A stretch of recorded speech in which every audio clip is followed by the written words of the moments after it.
आप कभी एक जायजा लें, वो लोग जब रिटायर हो जाते हैं ना, जितने भी रिटायर लोग हैं वो क्या करते हैं, अब पहले उनकी एक्टिव लाइफ होती है, उसके बाद वो पैसिव लाइफ में आ जाते हैं, काम ही नहीं कर रहे, बैठे रहते हैं सारा दिन घर में। ज्यादा से ज्यादा क्या होता है कि अगर एक मर्द है वो रिटायर हुआ है तो उसकी जो बेगम है ना, वो उसको वो टोकरी दे देती है कि जाओ जाके बाजार से और कुछ नहीं तो सौदा ही ले आओ। बिल्कुल ऐसा। तो ये काफी नहीं है एक्टिविटी। उसका नतीजा क्या होता है, मैंने ये देखा है कि जो लोग रिटायर हो जाते हैं ना, वो फिर बीमार पड़ना शुरू हो जाते हैं, कभी कोई बीमारी कभी कोई बीमारी।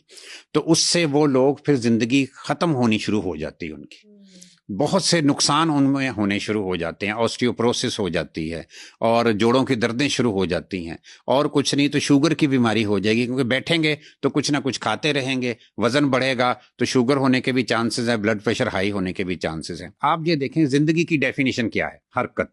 तो अगर आप हरकत नहीं करते तो इसका मतलब आप जिंदगी नहीं जी रहे। आप एक चीज गौर करें, एक और कोटेशन है कि बुढ़ापा कब शुरू होता है, तो उसका जवाब यह है कि बुढ़ापा उस दिन शुरू हो जाएगा जिस दिन आप हरकत करना बंद कर देंगे, चाहे आपकी उम्र 20 साल है, क्योंकि जब आपने हरकत करनी बंद कर दी तो आपकी जो बॉडी की एक्टिविटी है, अंदर का मेटाबॉलिज्म जो है, ये सारा कुछ स्लो हो जाएगा, तो आपके ऊपर बुढ़ापा आ गया। तो ये याद रखें, जो बंदे सारा दिन बैठे रहते हैं ना, वो बूढ़े हो चुके, चाहे उनको अच्छा लगे चाहे बुरा लगे, लेकिन ये है कि अगर बुढ़ापे से बचना है तो जितना ज्यादा अपने आप को एक्टिव रखेंगे, बुढ़ापा उतना डिले होता जाएगा। बिल्कुल ठीक है। तो डॉक्टर साहब एक चीज और बताएं कि जितने भी हमारे ये सीनियर सिटीजन्स हैं, जिनमें मैं ये 50+ वाले लोगों की बात कर रही हूँ, तो इनकी हड्डियों में वैसे भी बहुत दर्द होता है, और इन ज्यादा खौफ सिर्फ इस चीज का आता है कहीं ये गिर ना जाए, कहीं कोई फ्रैक्चर ना हो जाए। उनका लाइफस्टाइल ठीक नहीं होता।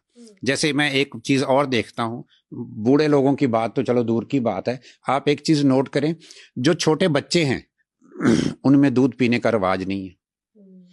अब क्या है, वो चीजें आप नहीं ले रहे जिनमें कैल्शियम और विटामिन डी है, तो क्या होगा, आपके अंदर कैल्शियम और विटामिन डी की कमी हो जाएगी। एक और भी रिवाज है कि सूरज का एक्सपोजर लेना ही नहीं है सिरे से ही, उससे भी बीमारियां पैदा होती हैं। चलना फिरना आपने, एक और जैसे कहते हैं ना कि अगर आप सैर नहीं करते तो फिर क्या होगा। एक कोटेशन है, जिस मुल्क के हॉस्पिटल्स वीरान हैं वहां उनके पार्क्स आबाद होंगे। इसका उलट कर लें कि जिस हॉस्पिटल के पार्क्स आबाद हैं सैर के लिए, उनके हॉस्पिटल वीरान होंगे। तो सैर करने से बीमारियां जो है वो खुद ब खुद खत्म होती हैं।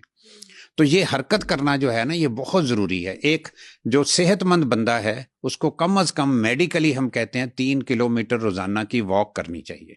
अब तो घड़ियां भी आ गई हैं, आप अपने घड़ी बांध लें एक, वो जो आपको स्टेप्स बताती है, तो आपको पता चल जाएगा जी कि मैंने 3 किलोमीटर के करीब वॉक की है कि नहीं की। चाहे आप अपने ऑफिस में करें, चाहे आप बाहर करें, जिस जगह मर्जी करें, लेकिन आपको हर वक्त हरकत में रहना होगा। एक बहुत अमीर आदमी थे, उन्होंने कहा जी कि मैं बहुत सख्त बीमार हो गया हूँ, मेरा जिगर भी सही काम नहीं कर रहा, तो मुझे कोई एडवाइस करें, मैं ज्यादा से ज्यादा जिंदा रहना चाहता हूँ। तो उसको डॉक्टर्स का एक पूरा बोर्ड था, उन्होंने कहा जी कि ये अगर आप ज्यादा से ज्यादा जिंदा रहना चाहते हैं तो हरकत करें, मुलाजमों से काम लेना बंद कर दें। इस वक्त मैं आपको एक चीज बताऊं, दुनिया में सबसे ज्यादा बड़ी उम्र के लोग जो है ना, जापान के पास एक जजीरा है ओकिनावा। उस जजीरे की क्या खूबी है कि उस जजीरे के बाहर लिखा हुआ है कि इस जजीरे में 100 साल से छोटी उम्र के लोगों का दाखिला मना है।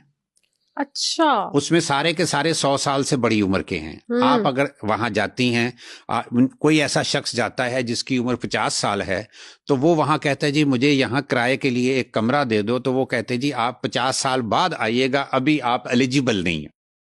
बाहर वो उस जजीरे को आइलैंड ऑफ इमॉर्टल्स भी कहा जाता है। अच्छा। कि लाफानी लोगों का जजीरा।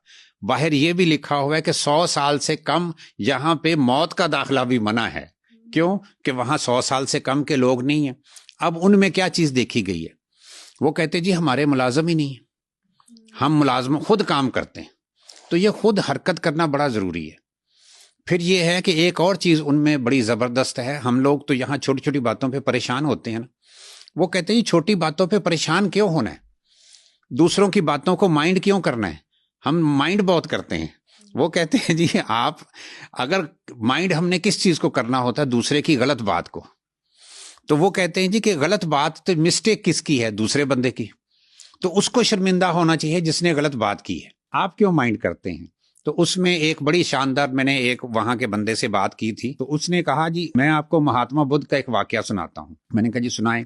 उन्होंने कहा जी महात्मा बुद्ध बैठे थे तो एक उनको नापसंद करने वाला शख्स आया और उनको गालियां देने लग गया।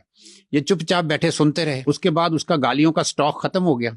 तो जब वो चुप किया तो फिर उन्होंने उसको बुलाया और कहा जी कि देखो मैं तुमसे सिर्फ एक बात पूछूंगा कि मैं तुम्हें कोई अगर चीज दूं और तुम ना लो तो वो किसकी हुई? उसने कहा जी आपकी हुई, जब मैंने ली ही नहीं। उन्होंने कहा जी आपने मुझे जितनी गालियां दी हैं मैंने नहीं ली, तो किसकी हुई? वो आप की हुई है। तो बात ये है कि हम माइंड करते हैं। देखें किसी ने बात की है, गलत बात की, आप एक चीज नोट करें, छोटी सी गलत बात जो होती है वो 1 मिनट से ज्यादा नहीं होती, लेकिन हम सारा दिन उसको अपने ज़हन में घुमाते रहते हैं। अगर गौर करो तो वो 1 मिनट का कसूरवार तो वो दूसरा शख्स है। जो सारा दिन आप अपने ज़हन में घुमाते रहे उस बात को, उसका कसूरवार कौन है? उसके कसूरवार तो आप खुद हैं। फॉर एग्जाम्पल एक बंदा ऑफिस जा रहा है, ऑफिस जाते हुए उसकी वाइफ ने उसको कोई काम कह दिया, तो वो 1 मिनट की बात है, चाहे वो गलत थी चाहे सही थी, लेकिन हुआ क्या, आप सारा दिन ऑफिस में भी बैठे देखो जी वाइफ को एहसास नहीं है, निकलते वक्त वो ऐसी कोई बात कर देती है, डिमांड कर देती है, तो वो उसको आपने माइंड किया, सारा दिन अपने सर में घुमाए रखा। तो ये इस तरह जो हम छोटी छोटी बातों को माइंड करते हैं, अगर हम इसको दूसरी सेंस से सोच लें कि जी मेरी वाइफ है, अगर उसने मुझे काम नहीं कहना तो फिर किसको कहना है, तो उससे आपका ज़हन ईजी हो जाता है। तो आपको वो इरिटेशन भी नहीं होगी, स्ट्रेस भी नहीं होगी, बिल्कुल आप ठीक हो जाएंगे। सिर्फ सोचने का अंदाज जो है ना, ये भी बहुत बड़ी बीमारियां पैदा करता है।